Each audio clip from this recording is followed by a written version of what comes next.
चलिए अब बात कर लेते हैं उत्तर प्रदेश की। उत्तर प्रदेश की विधानसभा में शुक्रवार का दिन हंगामेदार देखने को मिला, लेकिन सबसे बड़ा धमाका तब होता है जब मुख्यमंत्री योगी आदित्यनाथ ने शंकराचार्य विवाद पर अपनी चुप्पी को तोड़ दिया। पिछले कई दिनों से चल रहे विवाद पर मुख्यमंत्री योगी आदित्यनाथ ने न केवल मर्यादा का पाठ पढ़ाया, बल्कि विपक्ष के दोहरे चरित्र पर भी कड़ा प्रहार उन्होंने किया। मुख्यमंत्री योगी ने सदन में साफ कर दिया कि हर कोई शंकराचार्य की उपाधि धारण नहीं कर सकता है। साथ ही योगी आदित्यनाथ ने आदि जगत गुरु द्वारा स्थापित परंपराओं का हवाला देते हुए योग्यता पर सवाल उठाए। मतलब साफ है, उत्तर प्रदेश में एक बार फिर से योगी वर्सेस शंकराचार्य विवाद पार्ट शुरू इस चुप्पी के तोड़ने के बाद में शुरू हो गया है, क्योंकि आदि शंकराचार्य के द्वारा लगातार अलग अलग बातें कही जा रही थी और वो प्रशासन से नाराज भी नजर आ रहे थे, और यही नाराजगी अचानक से सियासी रूप ले लेती है, जिसके बाद मुख्यमंत्री योगी आदित्यनाथ को लेकर शंकराचार्य के द्वारा अलग अलग बयान दिए जाते हैं। और अब मुख्यमंत्री योगी आदित्यनाथ की चुप्पी तोड़ने का इंतजार किया जा रहा था और आखिरकार उन्होंने चुप्पी तोड़ी।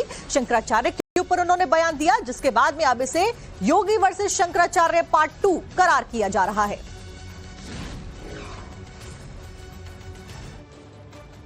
अब योगी आदित्यनाथ का अभी मुक्तेश्वरानंद पर हमला सामने आया है विधानसभा में। हर व्यक्ति शंकराचार्य नहीं हो सकता, मुख्यमंत्री ने कहा। शंकराचार्य के नाम पर गुमराह ना करे सपा के लोग अभी मुक्तेश्वरानंद को पूजे, ये योगी आदित्यनाथ के द्वारा कहा गया, यानी कि समाजवादी पार्टी के ऊपर भी एक तरीके से मुख्यमंत्री ने यहां पर प्रहार किया।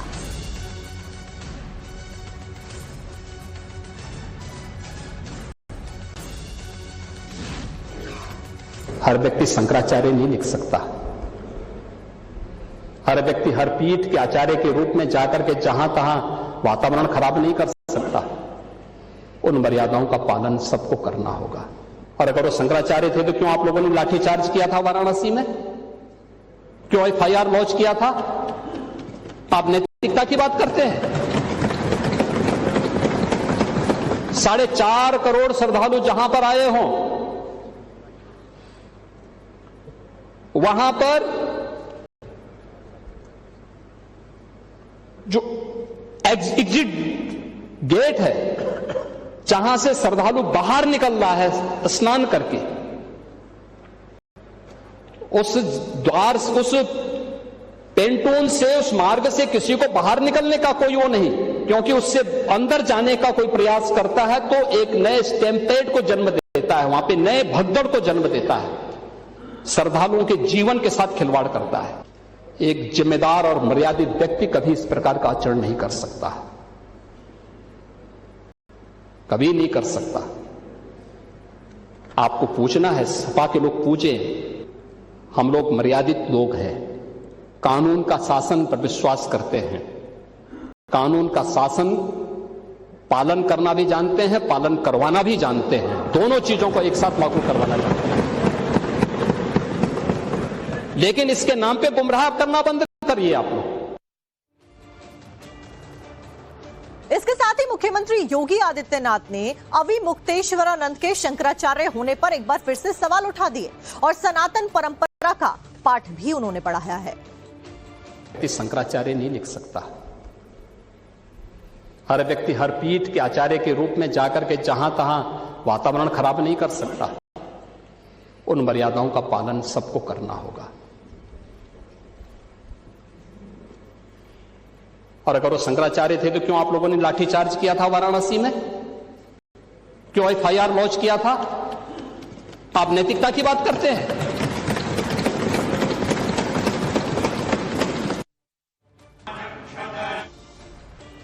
तो आइए अब आपको बताते हैं कि आखिरकार उत्तर प्रदेश में योगी वर्सेस शंकराचार्य विवाद की शुरुआत कहां से हुई और कैसे हुई। योगी वर्सेस शंकराचार्य विवाद आखिरकार है क्या, ये समझने की कोशिश करते हैं ग्राफिक्स के जरिए। अभी मुक्तेश्वरानंद को माघ मेले में संगम स्नान से प्रशासन ने रोक दिया था। ये वहां से शुरू होती है कहानी। माघ मेले में स्नान से रोकने के बाद से ही सियासी विवाद शुरू हो जाता है। अभी मुक्तेश्वरानंद ने गौमांस निर्यात को लेकर मुख्यमंत्री योगी आदित्यनाथ के ऊपर इसके बाद में हमला किया। गौ हत्या बंद और गाय को राज्य माता घोषित करने की मांग इनके द्वारा उठाई जाती है। योगी आदित्यनाथ को हिंदू होने का प्रमाण देने की चुनौती अभी मुक्तेश्वरानंद ने दे दी। सरकार पर विशेष कार्टेल द्वारा साजिश रचने के आरोप तक लगा दिया अभी मुक्तेश्वरानंद ने। मुख्यमंत्री योगी का अब जाकर हमला सामने आया है। कोई भी व्यक्ति कानून से ऊपर नहीं है, मुख्यमंत्री ने स्पष्ट किया। उन्होंने कहा कि हर कोई शंकराचार्य नहीं बन सकता है, मर्यादा और नियम जरूरी है। विवाद ने धार्मिक और राजनीतिक बहस का अब रूप अख्तियार कर लिया है और आगे देखना होगा कि इसमें क्या होता है। आपको याद होगा कि जब शंकराचार्य को लेकर प्रयागराज से लेकर लखनऊ तक विवाद हुआ, तब मुख्यमंत्री योगी आदित्यनाथ ने अवि मुक्तेश्वरानंद पर हमला किया था और उन्हें कालनेमी जैसे शब्दों का इस्तेमाल भी किया था, जिसके बाद में कालनेमी सियासत का वो पूरा मुद्दा बनता हुआ नजर आया, जिसे हर किसी ने राजनीति के लिए इस्तेमाल भी किया था। एक योगी के लिए, एक सन्यासी के लिए, एक संत के लिए धर्म और राष्ट्र से बढ़कर के कुछ नहीं हो सकता। यही उसके जीवन का ध्येय होना चाहिए। उसकी व्यक्तिगत प्रॉपर्टी कुछ नहीं होती, धर्म ही उसकी प्रॉपर्टी है, राष्ट्र ही उसका स्वाभिमान है। अगर कोई राष्ट्रीय स्वाभिमान को चुनौती देता है तो हमें खुल करके उसके सामने आकर के खड़ा हो जाना चाहिए, उसकी चुनौती का मुकाबला करने के लिए खड़ा होना चाहिए। कोई धर्म के खिलाफ आचरण करता है, क्योंकि ऐसे तमाम कालनेमी होंगे जो धर्म की आड़ में सनातन धर्म को कमजोर करने की साजिश रच रहे होंगे। हमें उनसे सावधान होना होगा, उनसे सतर्क रहना होगा। कालनेमी को याद करने वाले बताएं कि कलयुग के कालनेमी कौन है। कालनेमी ही काल बनकर के इनके आएगा। आज गाय सबसे बड़ा निर्यातक प्रदेश उत्तर प्रदेश है भारत में, जिसके बदौलत भारत विश्व में रैंकिंग पे दूसरे नंबर पे पहले नंबर पे जा रहा है। और सुर माने देवता, उनके तो मंदिर तोड़े जा रहे हैं, मूर्तियां तोड़ी जा रही हैं। तो जो राक्षस गाय, ब्राह्मण और देवता को क्षति पहुंचाते थे, वो काम तो आपके काम में कारण समय में हो रहा है। काम राक्षसों का है और चोला साधुओं का है। यही तो कालनेमी होता है। और कौन कालनेमी होता है? तो हमने तो उसको बता करके सिद्ध कर दिया। वो सिद्ध करें कि हमारा कौन सा काम राक्षसों जैसा है और चोला हमारा कैसे संतों का है। तो आपने देखा कैसे सियासी रूप ये पूरी बयानबाजी लेती हुई नजर आई। सबके बीच में एक बड़ी अपडेट, अखिलेश यादव का मुख्यमंत्री योगी आदित्यनाथ के इस बयान के सामने आने के बाद में पलटवार सामने आया। मुख्यमंत्री को योगी का सर्टिफिकेट किसने दिया? साधु का वस्त्र पहनकर कोई योगी नहीं होता है, या अखिलेश यादव ने अब कह दिया है? हमारा जो समाज है इन वस्त्रों का सम्मान करता है, लेकिन योगी हमारे जो मुख्यमंत्री हैं उन्हें कोई सम्मान नहीं। गीता, गुरु नानक जी जो उन्होंने कहा है, वस्त्र पहनने से आप योगी नहीं होते हैं, कान छिदवाने से आप योगी नहीं होते हैं, और अगर आपके अंदर डिजायर है तो आप योगी नहीं हो सकते हैं। तो जो गीता के उल्टा चलता हो उसको आप सनातनी मानोगे क्या? जो गीता से उल्टा चलता हो वो सनातनी नहीं हो सकता। और हमारे पूजनीय शंकराचार्य, जिनका सम्मान सभी सनातन और हिंदू धर्म के लोग करते हैं, वो हमारे पूजनीय शंकराचार्य हैं। उनको आपने स्नान नहीं करने दिया। जब से धरती बनी होगी, जब से धर्म रहा होगा, किसी ने भी हमारे संतों को, साधुओं को गंगा स्नान करने के लिए नहीं रोका होगा। ये पहले हैं जिन्होंने गंगा स्नान रोका है।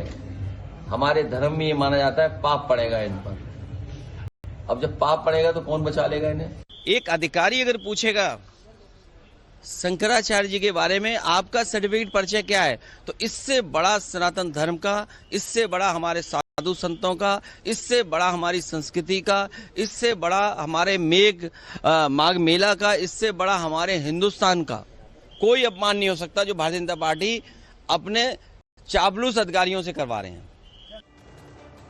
और इसी खबर के ऊपर ज्यादा जानकारी लेकर हमारे साथ हमारे सहयोगी विनोद मिश्रा लखनऊ से जुड़ गए, आशुतोष हमारे साथ वाराणसी से जुड़ गए। विनोद, फिलहाल पहले शंकराचार्य का सवाल उठाना, उसके बाद मुख्यमंत्री का पलटवार करना और अब अखिलेश यादव का योगी सर्टिफिकेट ही मांग लेना। एक बात तो साफ है कि आने वाले समय में सियासत और भी ज्यादा इसके ऊपर गरमाने वाली है। बिल्कुल सही कहा आपने। जब सीएम योगी विधानसभा में ये बात कहते हैं तो साफ है कि इसका मतलब सियासी भी ज्यादा है। एक तरफ वो स्वामी अविमुक्तेश्वरानंद को एक मैसेज देना चाहते हैं हैं, तो दूसरी तरफ जो संवेदनाएं उनको लेकर हो रही थी, जो लोगों में ये कहा जा रहा था कि बहुत सारे लोगों की भावनाएं उनसे जुड़ी हुई आहत हो रही थी, उनको सीएम ने कल बताने की कोशिश की है कि स्वामी अभिमुक्तेश्वरानंद शंकराचार्य नहीं है। और जो शंकराचार्य की एक प्रोसेस होता है जिसके तहत शंकराचार्य का चयन होता है, एक मान्य प्रोसेस है जो विद्वत संघ करता है, उसके तहत उनका चयन नहीं हुआ, तो वो खुद को अगर शंकराचार्य कहते हैं तो भी उनको शंकराचार्य नहीं माना जाएगा। जो 4 शंकराचार्य होते हैं उनमें उनका कोई स्थान नहीं, ये साफ किया है कल विधानसभा के अंदर मुख्यमंत्री ने। तो एक तो बात तो जो तमाम उनके फॉलोअर्स हैं उनको बताने की कोशिश की है कि वो शंकराचार्य नहीं है, जैसा सीएम ने पहले बताया कि वो कालनेमी है, एक तरह से इशारा उनकी तरफ किया था। दूसरा, जब सदन में बोल रहे हैं तो इसका साफ मतलब है कि वो समाजवादी पार्टी के उन तमाम सवालों के जवाब दे रहे थे जो समाजवादी पार्टी ने इससे पहले स्वामी अभिमुक्तेश्वर को लेकर उठाया। उन्होंने कहा कि अगर आप शंकराचार्य मानते हैं तो आप उनके ऊपर लाठियां चलवाते हैं, वाराणसी में उनके खिलाफ एफआईआर करते हैं। ये और एक तरीके से विनोद दोहरे चरित्र को दर्शाया मुख्यमंत्री ने कि समाजवादी पार्टी एक तरफ अभिमुक्तेश्वरानंद को पूज रही है, दूसरी तरफ वाराणसी के किस्से का उन्होंने जिक्र किया। वाराणसी से आशुतोष हमारे साथ में जुड़ गए हैं। आशुतोष, फिलहाल सर्टिफिकेट मुख्यमंत्री के द्वारा भी मांग लिया गया है, लेकिन योगी आदित्यनाथ ने एक बात स्पष्ट करी कि आपने भी तो वाराणसी में उनके साथ में क्या व्यवहार किया, ये जग जाहिर है। बिल्कुल, देखिए, निश्चित तौर पे मुख्यमंत्री की ओर से ये समाजवादी पार्टी पे ये साफ तौर पे आरोप लगाया गया कि अभिमुक्तेश्वरानंद की प्रतिकार यात्रा जब निकल रही थी तो इसी समाजवादी पार्टी ने उनके ऊपर लाठीचार्ज किया था। लेकिन ये बात दीगर है कि जिस वक्त उनके ऊपर लाठीचार्ज किया गया था वो उस वक्त शंकराचार्य नहीं थे, बल्कि उनके जो गुरु थे यानी स्वामी स्वरूपानंद सरस्वती, वो शंकराचार्य थे और उनके प्रतिनिधि के तौर पे यानी उनके उत्तराधिकारी के तौर पे स्वामी अभिमुक्तेश्वरानंद की गिनती हुआ करती थी। देखिए, ये पूरा मसला जुड़ा हुआ है शंकराचार्य पद को लेकर। शंकराचार्य पद को लेकर अभी पूरा जो मसला है वो सुप्रीम कोर्ट में चल रहा है। हालांकि अभिमुक्तेश्वरानंद का ये दावा है कि उन्हें 3 अन्य जो पीठ है यानी ज्योतिष पीठ के अलावा जो 3 अन्य पीठ हैं उनका समर्थन हासिल है। लेकिन जो दूसरे जो विरोधी गुट हैं वो लगातार ये कहते हैं कि नहीं, वो शंकराचार्य नहीं है, उनका पट्टाभिषेक उस तरह से नहीं हुआ है जिस तरीके से होना चाहिए। और इन सब के बीच में जिस तरीके से योगी आदित्यनाथ ने बयान दिया कि कोई भी शख्स शंकराचार्य नहीं हो सकता, उस पर देखिए काशी की जनता क्या कहती है हमारे साथ।